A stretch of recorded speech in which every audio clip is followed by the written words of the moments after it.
I've had a very curious email. Greeting.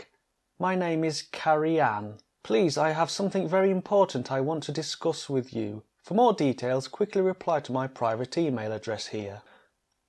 I thought to myself, she's trying to elicit my curiosity, which worked.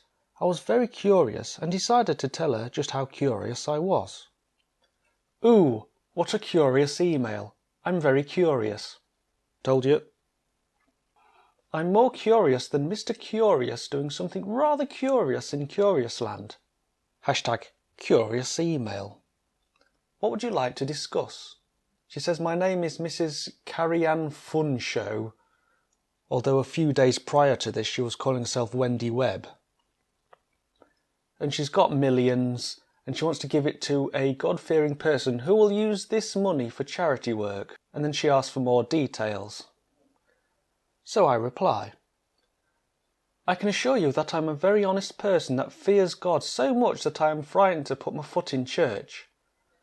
I wish you luck with your heart operation. I hope your hospitals are better than ours. The last time I went to the doctor because I felt small, he just told me to be a little patient. The optician wasn't any better. He pointed outside and said, "What's that?" I said, "The sun." He said, "Well, how far do you want to see? Here are the details that you have requested. Name, D. Monique. Address, 12 Bediddly Boing, New Era, Idaho. And the occupation is a threepenny upright, which is a Victorian term for a lady of loose morality. She replies, ignoring my incessant nonsense, with bank contact and lots of exclamation marks. She sounds rather excited. And the trouble is she wants me to email someone else in Togo and send him all sorts of details. So I've only just spoken to her and she wants all these details from me, and understandably that makes me a little bit hesitant. So I send back, "Hold on, I don't even know what you look like. I'm happy to send you my bank details, but first I need to know who I am talking to.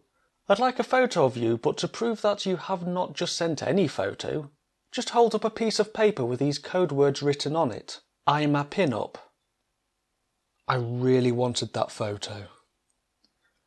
Once I have received the photo, we can continue because I cannot just send my bank details to people I have not even seen. I am sure you can understand because I have a lot of money in my bank. I will gather all my bank details in the meantime and get the other details that you want. Once I get the photo, I shall send them all. Yours faithfully, D. Monique. So she sends back, "Fear not, and as a sick woman, there is no way I can do that. The pics I send to you, Israel and me, feel free to contact my bank for the release of the funds to you and make sure you comply with the bank instructions." So I send back, "If you cannot do it, get a friend to do it. You must have lots of friends in the church, and then I will contact the bank immediately." So she replies with, "Well, things are not the way you think it. In such manner I cannot involve anyone else. I guess what you need is proofs, then you have to contact the bank for any confirmation about the fund or the whole thing. I can't force. If you are not convinced by that, you can forget. I will donate the fund to any charitable organisation then." Well, why didn't you just do that in the first place? Anyway, I reply with, "That sounds like a great idea.